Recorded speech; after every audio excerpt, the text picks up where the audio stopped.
So the sixth section of the legislation is around the role of government. So what should the government's role be in this legislation?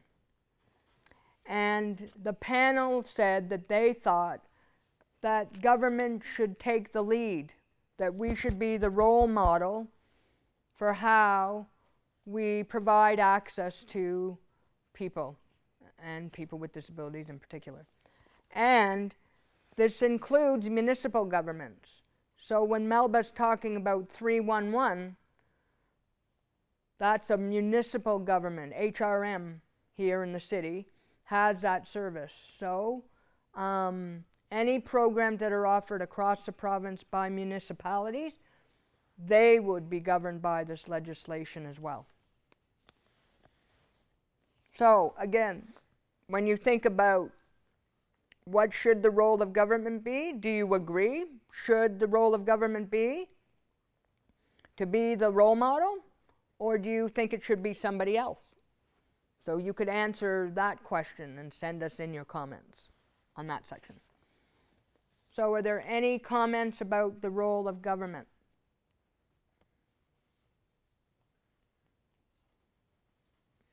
No? I'm afraid of it. I'd be afraid to let the government take the role. Well, you can think about that. You can think about that and say, should it be government, or should it be somebody else who takes the lead? And we want your opinions. If you don't think it should be government, give us some other ideas of who you think it should be. Brian? You want to switch? Just hold on, Brian, they'll switch.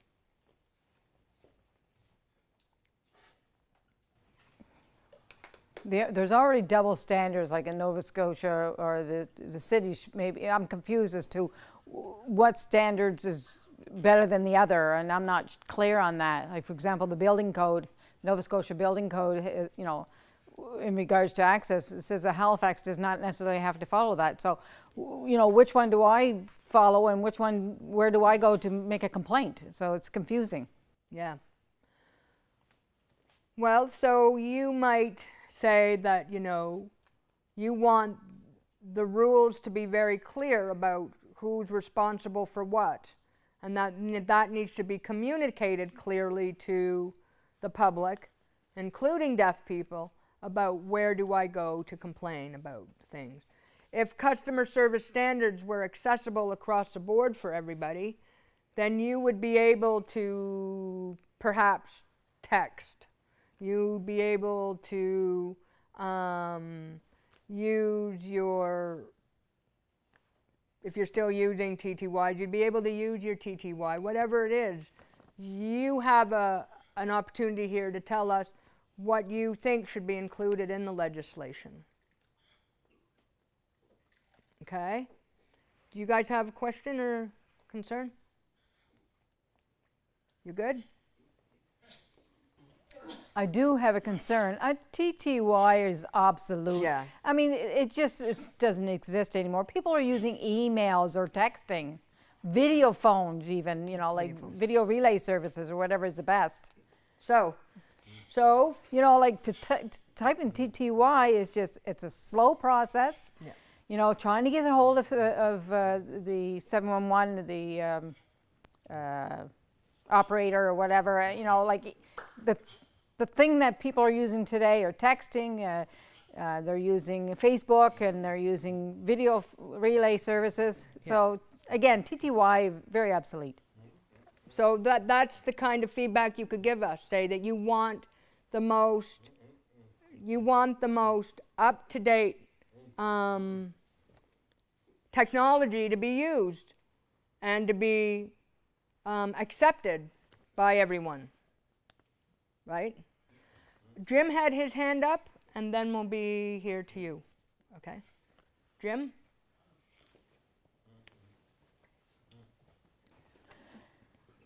In relation to the Metro Centre, that is now the Scotiabank Centre, people want to attend events, and I feel that it's not, you know, safe. They say if you're there at an event and they say they're over the PA system, they say, you know, people have to leave, there's an emergency, and I'm not aware of that. Like, who's responsible for that? Is that a city, the HRM municipality, or is that the province of Nova Scotia? Again, it can be an unsafe event to go to if there's a hockey game, for example, and all of a sudden there's an emergency and it's announced over the PA system and we're not privy to that information. So, you know, there's a large crowd of people that attend those events. So that's another really good example of what a standard could look like around emergency preparedness. So let's say that we add, sorry Jim. So if we could add some visual text on a type of screen or whatever, so that we will have access to the information rather than waiting and trying to figure out what's going on and maybe following people. If they, once they make that announcement, it should be also on some type of text form. Agreed. So again, if you think back to what we were talking about when we talk about universal design, so if they design systems that were universally accessible to everybody, those LED display messages is not going to just work for people who are deaf in the audience. Chances are it will work for most people because those environments are very noisy environments. How well do most people hear in those environments? So if it's a visual alert rather than an auditory alert, you're probably going to reach more people, right? It's not only for deaf individuals, senior citizens. Exactly. You know, those who are losing their hearing, they can't hear as well as they used to. So it has to be fair for all, equal to all. Exactly. Oh, just a sec. Yeah.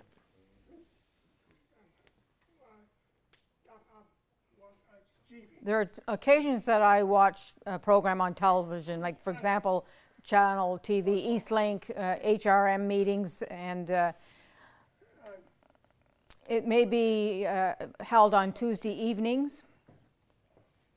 At one time they had access, they had interpreting services there for people like myself to be able to watch this program.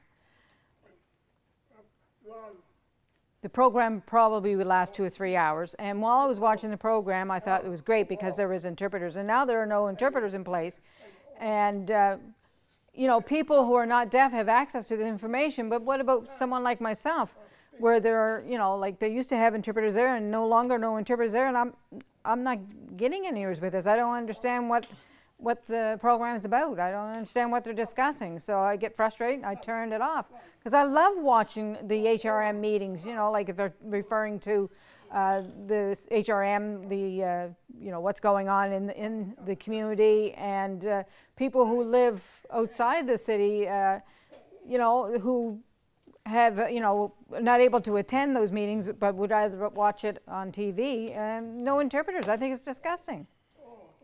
Used to be great at one time, but it's not there now. I think it stopped a couple of years ago. Are you referring to community channels like Channel 4 or something like that?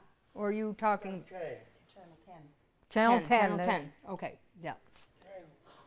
Right. Yeah, Channel 10 Eastlink. Right, got you. Right. So that could be another communication standard perhaps for local broadcasting. Yeah, these are all really good ideas. Diane and then Ricky. Diane first. My comment relates to Jim's comment. My concern is at the airport. When you're at the gate, they may be making an announcement that you know, the flight may be leaving or the flight's delayed or whatever, and I would like to see that information maybe on LED form or some type of text so that I have access to that as well. That's another really great example. If you go to the United States where they have the Americans with Disabilities Act, my husband travels a lot. And he loves traveling through the States because everything is, you know, with text messaging up on screens. So he knows exactly when his flight's boarding, he knows exactly what to do and where to go, and here you don't, that doesn't happen. So Now that would be a federal jurisdiction, though. That's not provincial, but it's another good example of. A good example would be on the buses Halifax. here, the Halifax buses. You know, you could, any warnings or any announcements should be an LED display so that everybody can know where to get off. Rick, Toronto has exact, that service. they do. It's lovely. Ricky. First of all, you have to remember that those LED lights, you know, it could be metro, bus, airport, wherever it's at, it's not just aimed for disabled people, it's open to the public, and so it should be some universal access, you know, what you know, it's not just aimed for disability, so we can't just say it's for the deaf, it's for anyone really, so it should be accessible to everyone. That's a very good point, and that's one of the points that the panel made throughout their discussions, was that this legislation is about all Nova Scotians. It's not just for people who have a disability, because we have family, we have friends, we have coworkers, and if you can't participate in something, chances are they're not going to be able to participate either. So this legislation is for everyone. Jim?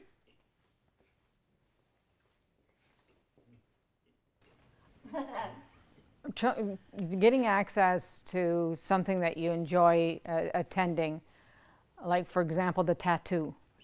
Mm-hmm.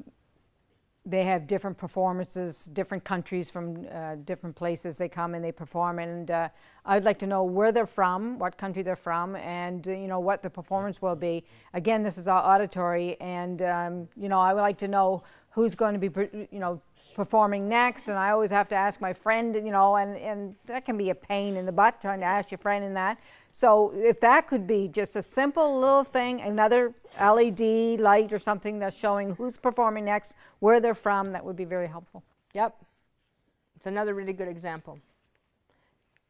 Everybody wants to participate equally. We want this legislation to mean that we can all participate in our communities equally.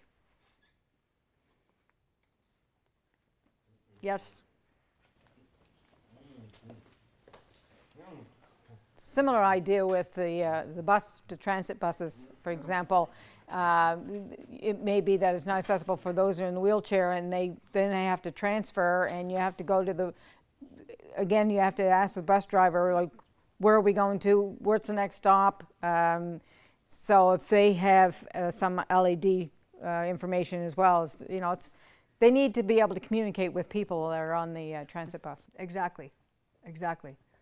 In Toronto, it's really great. You sit on a bus, and they have the LED display. They have audio as well for people who are blind.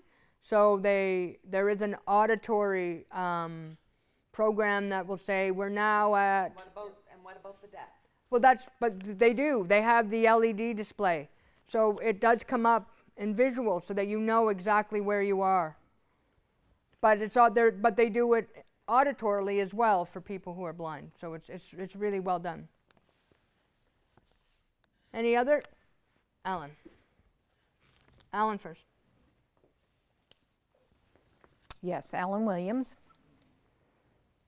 Via rail, is that under the province or is that mandated through the federal government? That would be federal. Sorry. Ah, oh, all right. Brian? Oh, sorry. Another example would be the hospitals. I'm not sure if is that mandated through the federal government or is that a provincial? That would, the services that the hospitals would be provided would be provincial. Would be provincial. So can we talk about that? Yes. My wife and I, when we want to go to the hospital, even if we just go for blood work, we're sitting there and trying to get registered, and then they have the numbers saying, you know, what number is next, and hearing people can look at that and see that, and they can hear it when the number is announced. But when we look at it, the number is usually in the back of the room. It's not in front of us so that we can have access to it visually.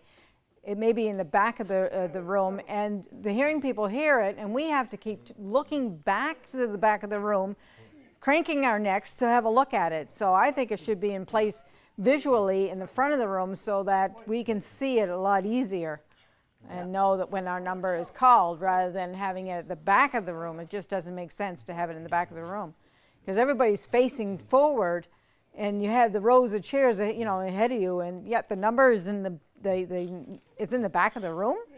Yep. It should be in the front of the room. In some places now, like if you go into the drugstore, when it's your turn, they give you a vibrator that you can wear, and it will vibrate when it's your turn to come up. So something like that might work better, right, for deaf people as opposed to, because those numbers can change pretty quickly, right, and you might not see them. So these are all examples of various standards that will have to get worked out once the legislation is passed. Yep. I do a lot of traveling, as I said earlier, from Nova Scotia to Newfoundland and back. And what I like about going on the ferry, I can go on free because I'm a disabled person.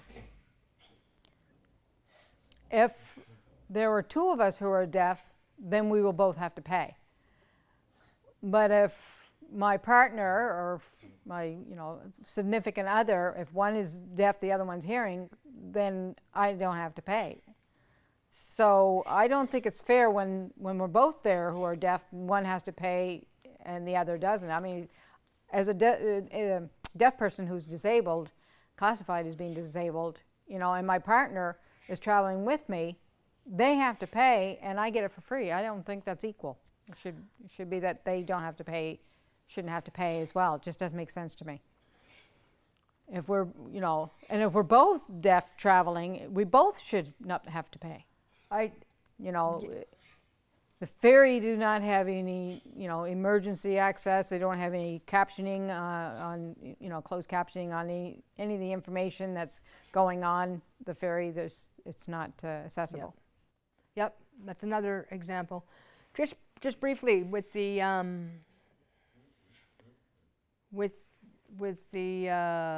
lost my train of thought. With the paying for two people versus one person, I think that's in relation to, that's right, one free. I think what that's in relation to is, no. There's two of us. Right. I understand. The reason that it is, I think, is that it's an attendant. It's sort of like when my son flies with me, he uses a wheelchair. So I go as an attendant, so all I have to do is pay the taxes. I don't have to pay for the full fare. So it's probably something similar to that, right? One of you. So, okay, we're going to have to move on to the next sections.